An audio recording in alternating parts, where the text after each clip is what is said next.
Hey, this is Tim Mahoney here for another Tuesday tip, sometimes Wednesdays. So last time I told you that we were going to talk about how do you pick your lawyer. So people are always surprised when I start talking about this and I say that I have my own lawyer. In fact, I have a series of lawyers. I don't just have one.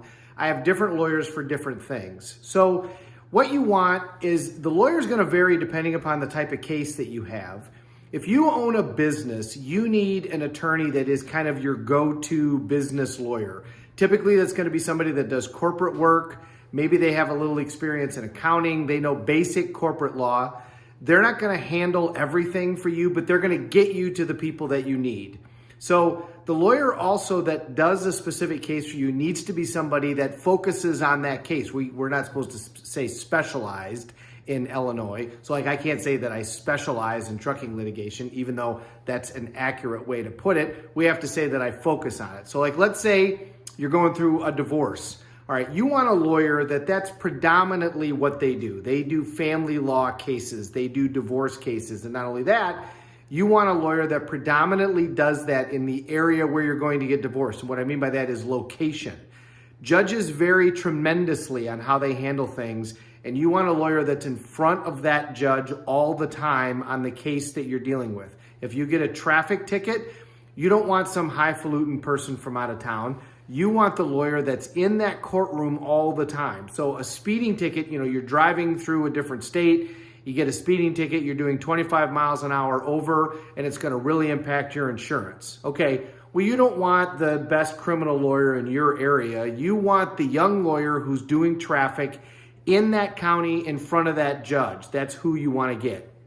How do you find that person? Well, number one, you can use your corporate lawyer and ask them to do it. Another thing that you can do is you can call the clerk's office of that particular county and ask who the president of the local bar association is. Call that person and ask them to give you a reference. One of the things about being president of the local bar association is you're supposed to provide that service. Also, if the clerk's office will talk to you, ask the clerks who you should hire. Nobody will know the lawyers in that county better than the clerks, especially the ones that are in the courtrooms. They'll be able to give you a good reference. Like I said, if you're going through a divorce, you want a lawyer that predominantly does divorces and predominantly does them in the area where you're going to be. Now, let's say you got something like my type of thing. You've got a personal injury kind of case. Again, you want a lawyer that the majority of what they do is the type of case that you have. So like the majority of my cases are wrecks, car wrecks, truck wrecks, vehicle wrecks of some kind. That's my focus. If you've got a medical malpractice case, I'm a great place to start. And there's certain medical cases that I can handle, but I'm going to bring in somebody else. But that doesn't mean it isn't a good place to start. Just understand that you're going to want somebody that's really focused on that particular area. If you've got a patent infringement case, you don't want your general corporate lawyer doing your patent infringement case, and you don't want your divorce lawyer doing your patent infringement case. You want a lawyer that's all they do, and they're doing it all the time, and they're in front of the judge all the time. Let's say that you had a significant criminal case, and now you want to do a petition in order to try to get a gubernatorial pardon. Well, even the criminal lawyer that maybe does nothing but criminal defense probably isn't going to be the person that you want to have do that. There's people that do nothing but that type of appeal to the governor to try to get a gubernatorial pardon. Typically, they work for the public defender's office, but you can still hire them. So if you go to one of the hearings on those, you can figure out who's the person that's doing the best job and then hire them independently. I know because I've done this for a client.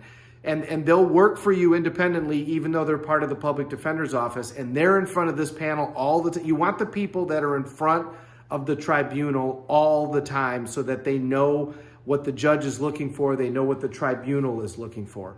So it's very typical that you're going to have more than one lawyer throughout your life.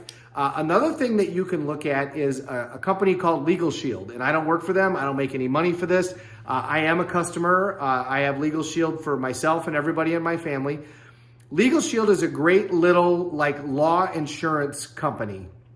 And number one, they will do identity theft protection, and they do a very nice job with that. They're not the only company that does that, but they do a very nice job. But the other thing about Legal Shield is it's a small amount of money, and it's kind of a build-up credits kind of thing. The more you're with them, the more credits that you have. But they have lawyers in every state.